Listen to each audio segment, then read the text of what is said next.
G'day guys and gal, I've made a fair few videos on Abaddon, most of them negative, but I realized that I actually never made one that dives into his complete lore, such as his origins, rise to power, and how he went from a respected first captain of a legion to the big man of chaos. Now with Abaddon getting more lore during the final Horus heresy books, combined with me learning more about him, I thought the best way to finally determine if Abaddon was shit and lame or not was just to go through his lore in my fun-loving Aussie style and let you decide. Before we get started, I'm so excited to finally be able to launch the brand new limited Major Minis carry case. If you have minis, you'll want a carry case, otherwise you run a massive risk of minis getting damaged, with pieces breaking off or the paint getting chipped during transit. So me and my team have spent months R&D'ing the shit out of this bitch, creating a completely unique and unseen carry case. We went through 3 different latch styles before I found one that was completely reliable. Like, you shake this bad boy and nothing is popping off at all. For the interior, we tested multiple different materials before settling on this specific foam to house your minis. The carry capacity is great as it features 2 layers. The first layer is for smaller minis like the Elder or Tau or Space Marines, whereas the second layer is for larger minis like Custodes or Space Marine Terminators. Something that no other carry case has is these removable cube thingers we put in the middle, meaning you can custom make some of your own spaces for the more uniquely shaped models. You can then use those cube thingers to put into other squares to secure any loose models. I used like 3 of these to transport all my models over from my apartment to my new place here, and there wasn't a single issue or any damage. I'm actually releasing a video tomorrow where I'll basically just be trying to destroy the shit out of the case and the minis inside to show just how durable this thing is.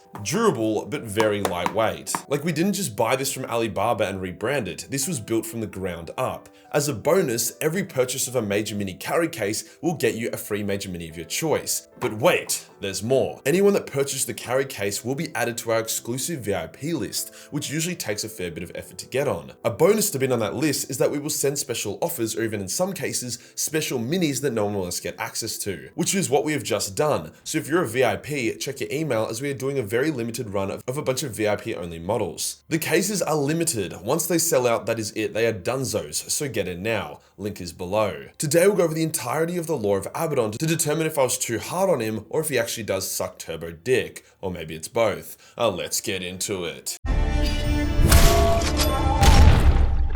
Ezekiel Abaddon definitely did not have humble beginnings. There was no hero's journey to greatness. Dude shot out of his mum's pussy, already a badass, probably weighed a shitload for a baby. He was born as the son of Chthonia's greatest warlord and was taught everything about being a badass tough guy from his asshole dad. When Abaddon was like 13, his father told him to kill all of his best mates as a coming of age ceremony. Abaddon simply said, "No you," and killed his father and bodyguards instead. This caused Abaddon to be exiled, but he still built up a reputation of being a beast, due to his massive frame and ferocity. However, this Abaddon was still mortal and very killable. During his exile, he was ambushed by a gang and was going to die, only to be saved by 2 lunar wolves, who then recruited the young man into the Legion, with Abaddon having no ambition but to be a great warrior. So Abaddon wasn't a part of the OG first wave of lunar wolves, but still joined the Legion reasonably early in the Great Crusade. Now we don't know much about Abaddon's early career, but what we do know is that upon his ascension to become a Space Marine, Abaddon grew fucking massive, with all of his Chthonian ferocity translating perfectly into his new life as a Space Marine. He distinguished himself as a mighty warrior and competent captain, causing him to be rapidly promoted to become the first captain of the Lunar Wolves, as well as to be declared the greatest warrior in the Legion, bar Horus of course. He was gifted custom-made Terminator armor and was allowed to train, arm and mold his company, the Justaerin, to his will and design. At this point, Abaddon was a cool dude. He was gruff and rough, but he also wasn't devoid of humor or even compassion. He was like a stern older brother to the rest of the Lunar Wolves. Sure, he would smack you down if you stepped out of line, but he would also have your back no matter what. It was from Abaddon's recommendation that Garviel Loken ascended to join the ranks of the Mournival, the closest advisors to Horus. It was actually really heartwarming reading those early Horus heresy books before Horus fell to chaos, seeing a still loyalist Abaddon bantering with his fellow loyalists. Abaddon was fiercely loyal to Horus, but not in like a blind simp sort of way, more like a respective relation between father and son. Abaddon was one of the few Space Marines who would ever rebuke his own Primarch, especially during the Great Crusade days. When Horus wished for a peaceful result with the Interrex, an advanced human race that consorted with aliens, Abaddon was enraged as he believed all Xenos must die.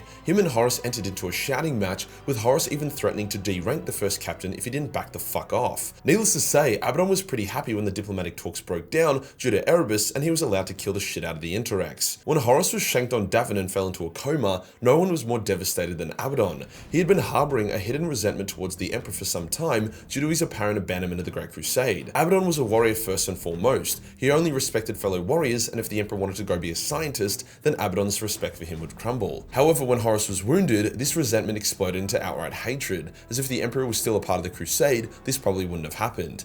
In his desperation, Abaddon allowed Horus to be taken into the Serpent Lodge to be healed, against the wishes of Garviel Loken, who saw this as a violation of the Imperial truth. This act effectively broke up the Mournival and also drew a line in the sand, those loyal exclusively to Horus and those loyal to the Emperor and the Imperial truth. When Horus awoke, he was a significantly more ruthless and uncompassionate Primarch, which actually made him and Abaddon more alike. He gave Abaddon free reign to help weed out those not loyal to Horus over the Emperor, which included killing various remembrances and discrediting other Space Marines, like Garviel. When Horus asked Abaddon to abandon the Emperor, he readily accepted. With Horus now a traitor, he orchestrated the Isfan atrocity to wipe out the loyalists from he and his brother's legions. These loyalists would prove harder to kill than expected, so Abaddon personally joined in on the final assault to finish them off. This would bring him in direct battle with Garviel Loken. Amazingly, Garviel actually got the upper hand on Abaddon, using Abaddon's bulk and heavy armor against him. However, Tarik, Garviel's companion, was slain by Little Horus, who was Abaddon's companion, and Garviel was struck down by the 2-on-1.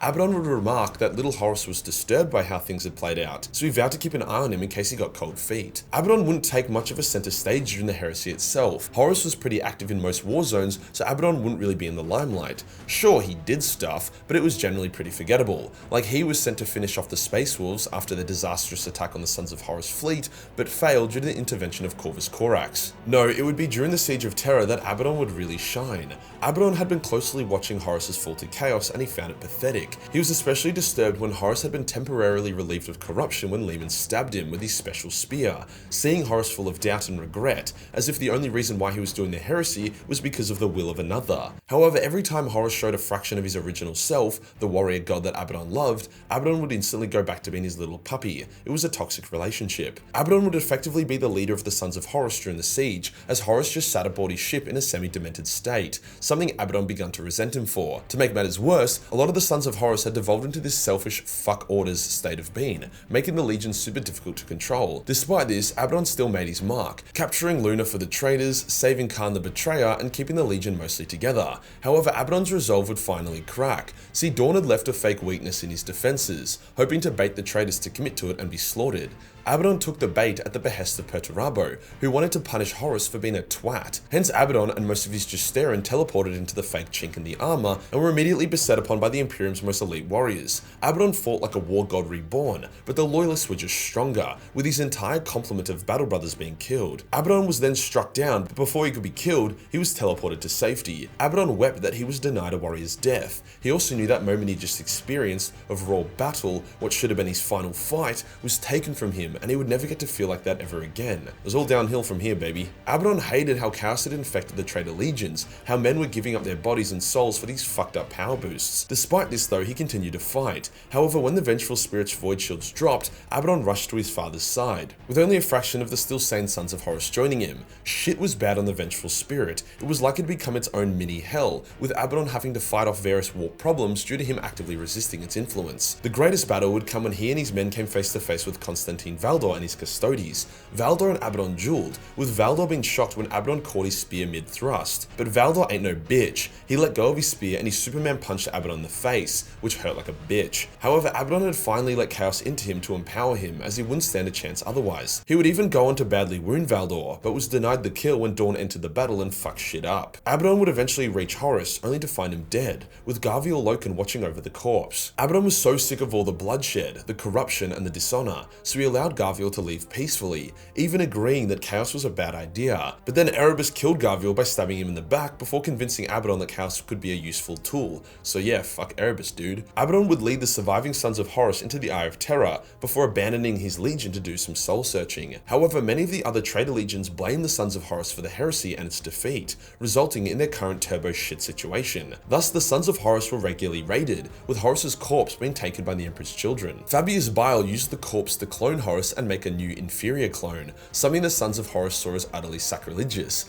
This act also spurred Abaddon to make a choice. He decided he would return and take charge of the war effort. his first act being to fight the clone Horus and slay it in a duel, claiming the talon of Horus as a weapon in the process. Abaddon would remake the Sons of Horus into the Black Legion, allowing any legionnaire from any Primarch to join its ranks. As a final act, he purged the weak, self-serving degenerates from his new legion. Abaddon knew that he needed the power of chaos to stand a chance against the Imperium, but he also wished to avoid Horus's mistakes. He would remain the master of his own destiny. Chaos, seeing Abaddon as a useful tool, allowed him the illusion of his own freedom. Abaddon would make himself known to the Imperium by slaying Sigismund in combat, announcing his return. He would then engage in various Black Crusades, all with specific goals and intentions. Some of these crusades were minor and very specific, such as weakening some planets, or claiming the Sword Dracnian as his own, or claiming a Blackstone fortress. Others involved more major wars and engagements. They all culminated in the 13th Black Crusade, where Abaddon smashed his entire army against the world of Cadia. However, amazingly, he was actually repelled and gravely wounded, causing him to throw one of his Blackstone fortresses at Cadia like a meteor, ripping the planet apart, which caused a chain reaction of warp events, which then tore the galaxy in two with the opening of the Great Rift. Some of Abaddon's previous Black Crusades were designed to weaken real space, thus ensuring the Great Rift's opening would be super dramatic. With Chaos now having the upper hand, victory looked assured, until Guilliman revived and clapped Chaos's ass so hard that they shat blood for a year. The war was once again stalemated. However, Abaddon knew that if he could take over the planet of Vigilus, which was the world watching over the only stable route that connected the two sides of the galaxy, he could deal a devastating blow. Victory seemed assured, but then Marneus Calgar used Abaddon's warrior spirit against him, getting him into a duel. Abaddon would win the duel, but more so because his gear was overpowered as fuck rather than a fair fight.